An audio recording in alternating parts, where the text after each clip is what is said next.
Assalamualaikum warahmatullahi wabarakatuh. Kembali lagi di Monogram bersama Pepep di sini. Apa kabarnya nih teman-teman semua? Semoga kalian selalu dalam keadaan sehat ya. Karena di beberapa minggu ini cuaca sangat tidak bagus. Jadi mudah-mudahan teman-teman bisa menjaga kesehatan, istirahat yang cukup. Dan gue akan menemani kalian di setiap hari Rabu dan Sabtu dengan cerita-cerita horor ataupun narasumber yang membagikan ceritanya di sini. Kalau kalian suka dengan konten seperti ini, jangan lupa untuk subscribe dulu serta nyalain lonceng notifikasi biar kalian tidak ketinggalan video-video terbaru dari Monogram Production. Nah, jika kalian punya cerita horor tapi tidak bisa datang ke studio, tapi pengen cerita dibacakan, kalian bisa tulis cerita kalian melalui Google Form. Nanti semua link Instagram dan Google Formnya gue cantumin di kolom deskripsi. Di video kali ini gue akan membacakan sebuah cerita miliknya Dioseta. Mungkin sebagian dari kalian udah ada yang kenal ya, udah ada yang tahu lah Dioseta ini siapa. Seorang penulis cerita horor. Kalian jangan lupa untuk mampir juga dan di follow sosial media dari Mas Dioseta ini. Ada Instagramnya, ada Twitternya, ada channel YouTube-nya Radio Tengah Malam by Dioseta, serta dukung juga Mas Dioseta di Karya Karsa karena banyak cerita-cerita yang menurut gua keren di karya karsanya Mas Dioseta ini. Dan kali ini gua akan membacakan sebuah cerita yang berjudul Wewe Gombel Itu Ibuku, part pertama. Langsung aja kita ke ceritanya. Siapkan nyali kalian, duduk yang manis karena cerita akan segera kita mulai.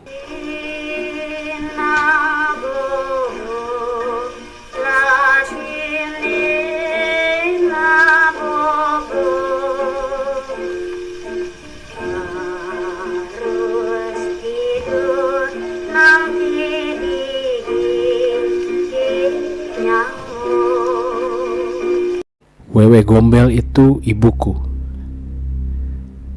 Setan atau manusia? Itu tidak penting bagiku. Namun, seandainya aku bisa memilih, aku lebih memilih untuk mati.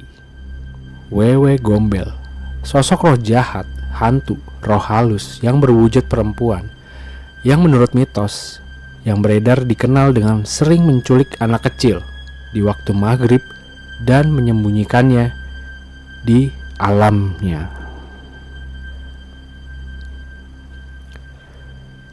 Sudah cukup lama aku di sini, sementara malam berjalan semakin larut. Entah apa yang sedang terjadi. Yang ku tahu, saat ini aku berada di tempat yang menyerupai hutan bambu yang bercampur dengan semak-semak yang tinggi. Aji! Terdengar suara yang mendekat ke tempat ini. Aku tahu, itu adalah suara warga desa. Sudahlah, aku tidak peduli. Tempat ini nyaman, sungguh nyaman. Walaupun sebenarnya tak jauh di belakangku berdiri sosok makhluk berwujud perempuan besar, bermata merah yang terus menatapku dengan senyumannya yang mengerikan. Aji, kalau kamu dengar, jawab kami, ucap warga desa. Suara panci, kentongan, dan benda yang membuat suara bising semakin menggangguku. Sampai suatu ketika sepertinya salah satu dari warga desa melihatku dan ibu ada bersama orang itu di sana. Aku benci situasi ini. Aku ingin berada di sini dibanding harus hidup bersama mereka yang mengaku sebagai ibu atau bapakku. Pergi, teriakku pada mereka. Sudah Naji, kemari. Kami akan melindungimu dari makhluk itu. Makhluk ini tidak berbuat apapun padaku. Ia hanya menemaniku sepanjang malam tanpa berbuat apapun. Tidak seperti dia yang ada di kerumunan itu yang mengaku sebagai ibu. Luka di punggung ini adalah hasil perbuatannya. Aku tidak akan lupa saat air mendidih disiramkan ke punggungku hanya karena ia kesal setelah pertengkaran dengan bapak, dan beberapa pukulan mendarat di wajah ibu. Aku pun masih bingung mengapa aku yang menjadi pelampiasan kekesalannya. Apa salahku, ibu? Bahkan luka ini masih terasa sakit setiap aku mengingat wajah ibu saat air mendidih itu mengelupas kulitku sedikit demi sedikit. "Sini Aji, pulang bersama ibu. Ayo," ucap ibu dengan air mata yang menetes di pipinya. Aku yakin air mata itu muncul hanya karena ada warga yang melihatnya. Sama seperti tingkah laku ibu yang sangat baik setiap ada tamu yang berkunjung, atau saat kami berpapasan dengan tetangga. Lebih dari itu, sosoknya hanyalah mimpi buruk untukku. "Pergi, aku mau di sini," ucapku dengan lantang. Namun tiba-tiba seseorang menggenggam tanganku dan menarikku. Aku kenal telapak tangan itu. Itu adalah telapak tangan yang sempat membuat wajahku membiru hanya karena hasil angka togel yang ia pasang tidak sesuai dengan yang ia harapkan. "Lepas, aku tidak mau kembali," ucapku melawan. "Kamu kenapa? Setan itu merasukimu?" ucap seseorang yang mengaku sebagai bapakku itu. "Merasuki? Setan itu? Mungkin maksudnya setan yang merasuki kalian, atau malah mungkin kalian sendirilah setan itu." "Yang setan itu kalian. Aku ingin berada di sini. Bahkan walaupun harus mati di sini pun itu bukan masalah," jawabku. Entah bagaimana kata-kata itu bisa muncul dari mulut seorang anak SD sepertiku. Mungkin karena semua hal berat yang kualami saat ini membuatku ingin segera mengakhiri penderitaan ini. "Anak kurang ajar!" teriak bapak yang segera melayangkan pukulannya ke wajahku hingga tubuhku terkulai di tanah. "Pak, jangan hilaf pak, kasihan Aji," ucap salah satu warga desa. Namun sepertinya bapak tidak menghiraukan ucapan mereka. "Udah, seret aja ke rumah," perintahnya pada salah seorang pemuda desa yang menjadi kaki tangan bapak. Aku menangis sejadi-jadinya saat aku terpaksa meninggalkan tempat yang bagiku sangat nyaman. Dari jauh aku melihat sosok yang sedari tadi diam di belakangku kini memandang orang-orang ini dengan wajah penuh amarah.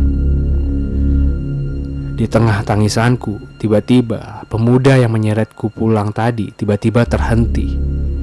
Tubuhnya bergetar seperti ketakutan melihat sesuatu. "Mas, itu apa?"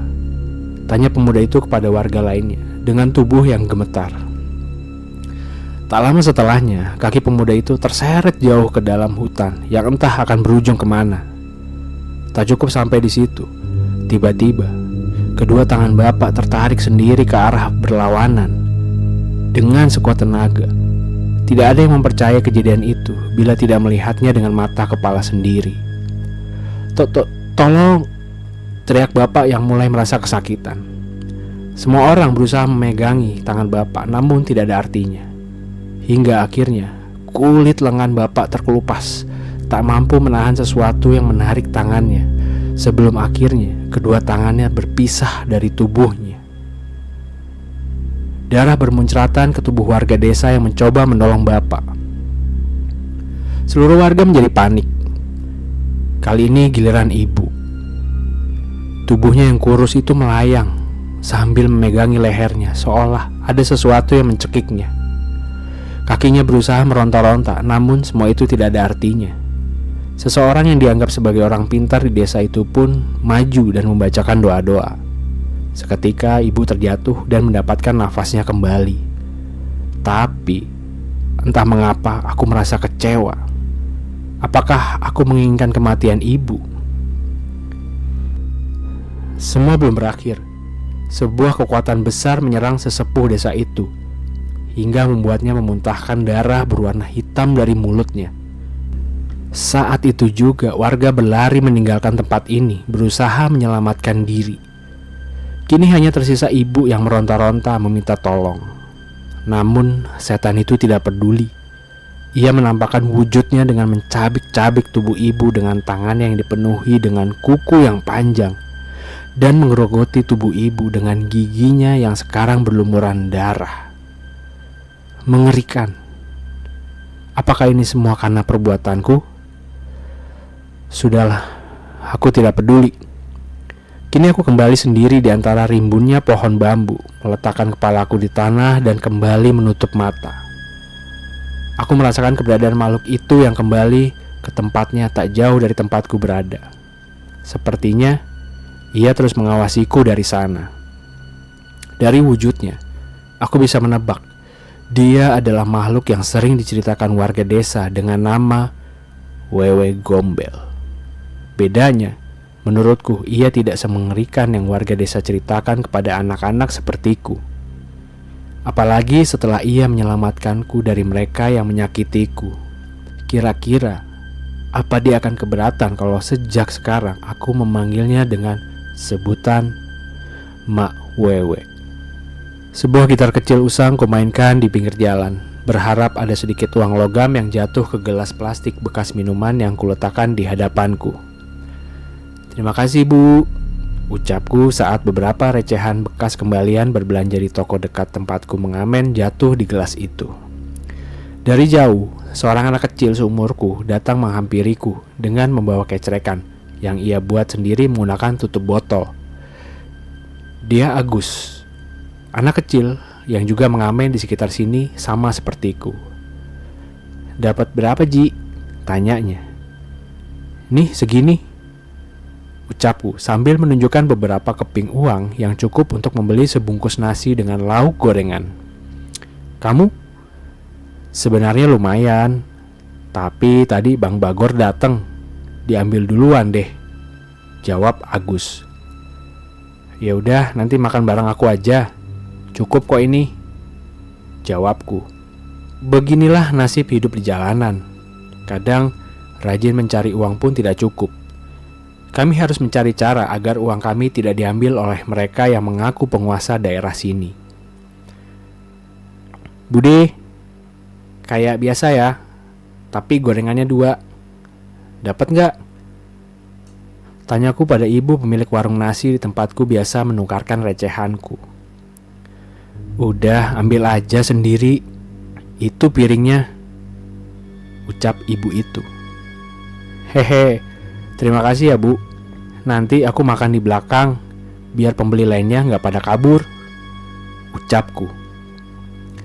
Aku mengambil nasi yang cukup banyak dan menambahkan orek tempe kesukaanku. Setelahnya aku membawa ke belakang dan menemui Agus di sana. "Ini, gorengannya satu-satu ya," ucapku. Wajah Agus terlihat berbinar, sepertinya ia belum makan apa-apa sejak tadi. Kami mencuci tangan seadanya dan segera melahap makanan yang terlihat mewah itu.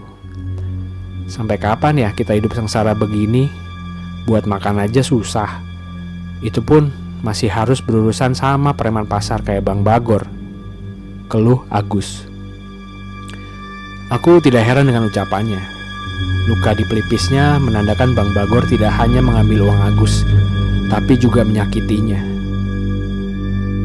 "Bersyukur, Gus. Coba kamu hitung jumlah tangan yang memukulmu dan tangan yang meletakkan recehan di topimu itu. Mana yang lebih banyak?" ucapku sambil melanjutkan meraup nasi dengan tanganku dan menyuapnya ke mulutku. Mendengar ucapanku, Agus menatapku dan segera kembali menggigit gorengannya. "Kamu hebat, Ji. Selalu bisa memandang segala hal dari sisi baik," ucapnya sambil melanjutkan makannya. Di sela perbincangan kami, Bude keluar menghampiri kami dan mengantarkan 2 gelas teh hangat. "Kamu gak bilang ada temanmu, ambil nasi sendiri juga gak apa-apa," ucap Bude. "Gak usah repot-repot, Bude. Ini aja udah terima kasih banget. Biasanya kalau di warung lain kita malah diusir," jawab Agus. "Ya, kalau bukan temennya Aji, biasanya Bude juga hati-hati. Soalnya Bude juga pernah kehilangan uang," jelas Bude. "Oh alah, tenang Bude. Kalau ada kejadian kayak begitu lagi, bilang sama saya. Kalau bisa pasti Agus bantu," ucap Agus yang bisa langsung akrab dengan Bude pemilik warung nasi. Sudah, gak usah dipikirin, makan yang kenyang. Nih uangmu Bude kembaliin. Tadi ada pelanggan warung yang maksa bayarin, ucap Bude. Yang bener Bude, ucapku dengan sumringah. Orangnya masih di dalam, mau bilang terima kasih. Bude menggeleng.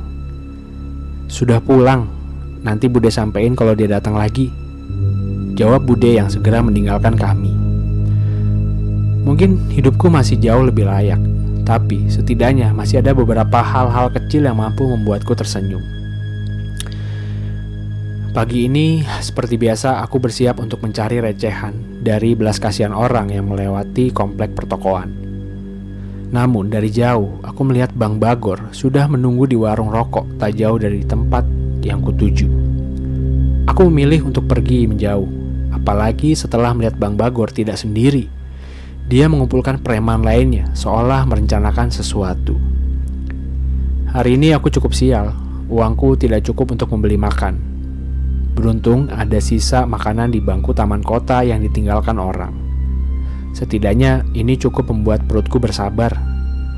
Menjelang malam, aku mendengar suara langkah kaki berlari ke arahku. "Ji, warung Bude Ji!"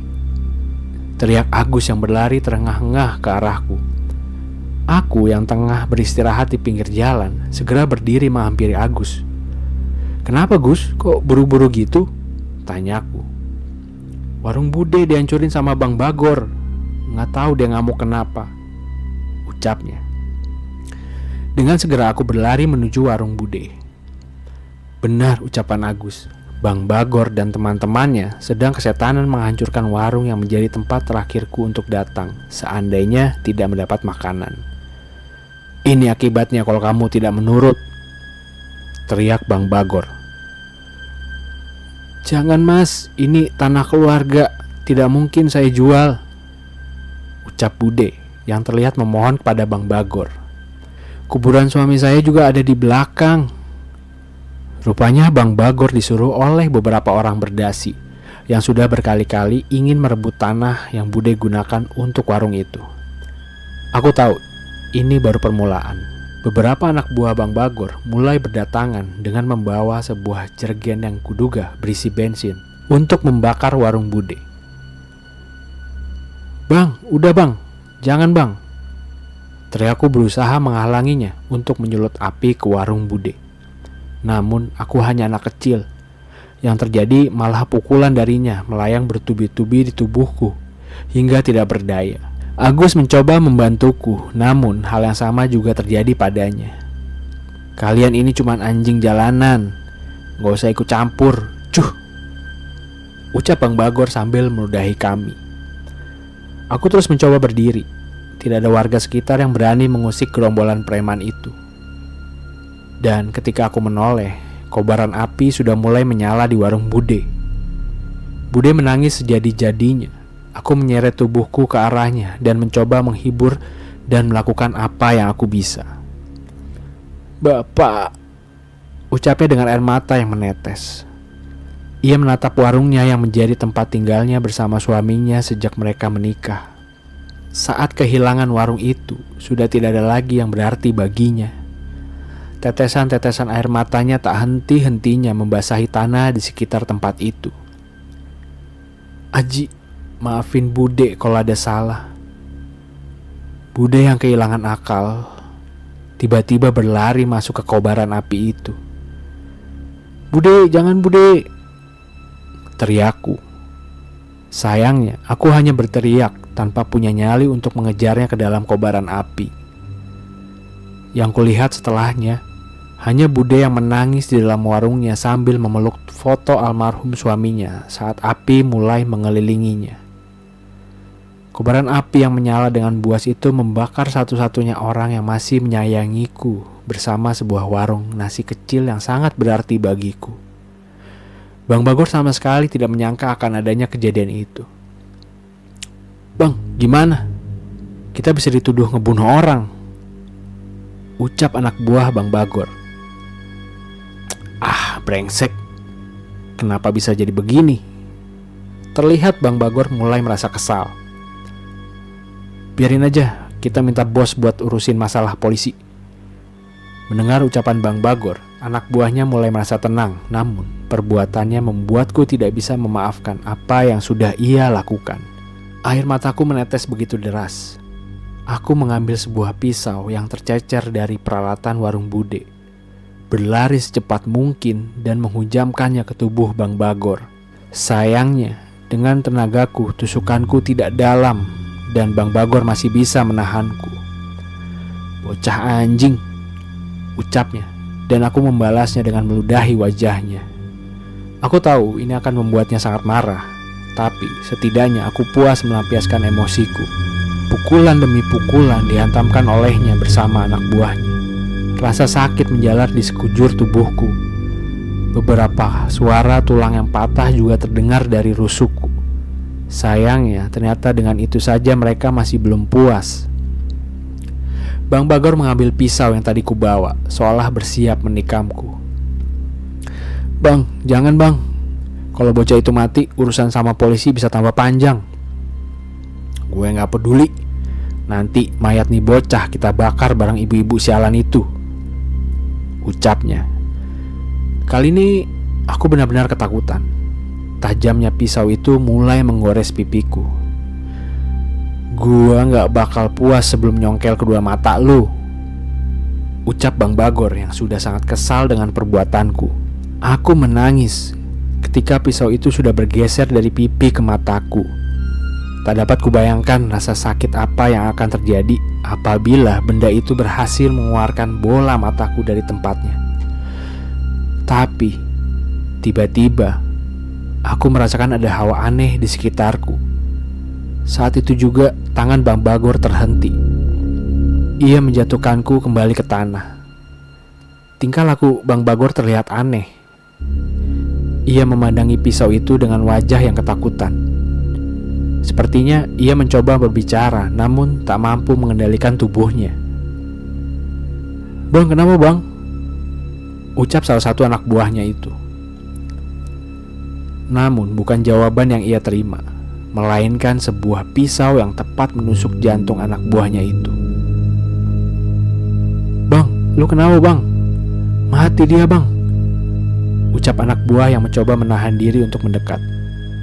Mata Bang Bagor melotot dengan aneh sebelum akhirnya ia mengarahkan pisau itu ke lehernya dan membuat darah segar mengalir dari sayatan itu.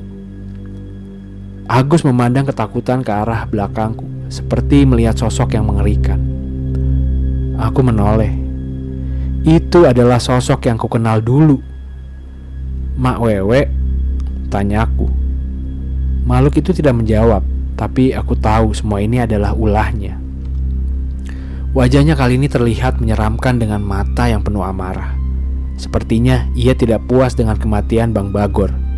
Satu persatu tubuh anak buah Bang Bagor terseret masuk ke dalam kobaran api yang mereka buat sendiri. Sementara warga yang melihat merasa ketakutan dan tak sedikit pun yang melarikan diri. Suara teriakan histeris dari dalam warung yang terbakar menjadi suasana malam itu semakin mencekam. Aku menoleh kepada Agus. Kali ini ia menatapku dengan tatapan ketakutan. "Gus," panggilku. Namun ia malah menjauh, seperti sedang ketakutan, seolah melihat seorang monster. Jangan kesini," ucap Agus yang segera berlari secepat mungkin meninggalkanku. Saat ini aku sendirian di hadapan kobaran api yang membakar warung bude bersama mayat-mayat preman-preman yang bergelimpangan. Hujan mulai menetes mengguyur kobaran api di hadapanku yang sudah terlanjur membunuh beberapa manusia. Aku duduk dengan tatapan kosong meratapi apa yang terjadi, sementara Mak Wewe tak menghilang dari hadapanku, seolah kini ia memutuskan untuk berada terus di sekitarku. Suara sirene mobil polisi terdengar mendekat ke tempat ini. Aku tidak ingat apa yang terjadi setelahnya. Yang ku ingat, aku hanya berpindah-pindah dari satu tempat ke tempat lainnya. Mulai dari kantor polisi, penjara, dan hingga kini aku berada di sebuah tempat yang disebut sebagai panti asuhan. Menurut mereka, inilah tempat yang pantas untukku. Walaupun sebenarnya aku sudah melihat gelagat beberapa orang yang sudah berniat jahat kepadaku. Tetapi bukan itu yang kutakutkan. Yang kutakutkan adalah sosok Mak Wewe yang sering muncul di sekitarku. Entah apa yang akan terjadi nanti setelah ini. Apa yang kira-kira akan dilakukan Mak Wewe dengan orang-orang di sekitarku nanti? Mungkin aku akan lebih memilih untuk lebih banyak menyendiri di tempat ini. Di hari pertama aku tinggal di tempat ini, sudah ada beberapa anak yang tak henti-hentinya menangis setelah dikencingi oleh anak panti asuhan yang lebih senior. Beberapa anak perempuan juga ada di sini. Mereka tidur di kamar yang berbeda, namun saat siang kami berada di tempat yang sama. Wajah mereka menunjukkan rasa trauma atas suatu kejadian, entah apa penyebabnya. Yang pasti, aku merasa tempat ini tidak jauh lebih aman daripada di jalanan. Satu lagi yang membuatku merasa aneh. Dari jendela kaca ruangan kantor, terlihat seorang bapak tua menatap ke arahku. Namun, tatapan itu bukan tatapan biasa. Sepertinya bapak itu sedang menatap ke sesuatu yang berada di dekatku. Ia menatap ke Mak Wewe. Bersambung. Itu tadi cerita Wewe Gombel itu ibuku part pertama dari Dioseta. Nanti kita akan lanjutkan ke part kedua ya, mungkin di hari Sabtu. Kalian jangan lupa juga untuk kunjungi dan follow semua akun sosial media dari Mas Dioseta ini ya. Karena kalian bisa baca langsung juga di karya karsanya, karena banyak cerita-cerita yang seru banget menurut gue. Jadi kalau soal Wewe Gombel itu dulu gue pernah dikasih tahu sama seorang yang memiliki kemampuan lebih ya untuk melihat makhluk-makhluk astral. Katanya itu perwujudan dari Wewe Gombel itu memiliki rambut seperti akar pohon. Kemudian ukuran panjang tangannya tuh nggak normal, melebihi dari badannya. Ya kurang lebih seperti itulah. Buat kalian nih yang pengen menjadi narasumber di sini, boleh langsung kirim DM ke Instagram Monogram Production ataupun Instagramnya Bang Didin. Dan kalau kalian punya cerita tapi tidak bisa datang ke studio, kalian bisa langsung bercerita melalui Google Form. Nanti semua linknya ada di kolom deskripsi ya. Linknya dari Mas Dioseta, link dari Monogram, semua ada di kolom deskripsi. Jangan lupa mampir juga di Spotify buat kalian pengguna Spotify, karena Monogram Ngobrol Mistis ada di Spotify juga. Jangan lupa di follow. Mungkin sekian episode kali ini, kita bertemu lagi di episode selanjutnya. Terakhir gue Pepep. Assalamualaikum warahmatullahi wabarakatuh.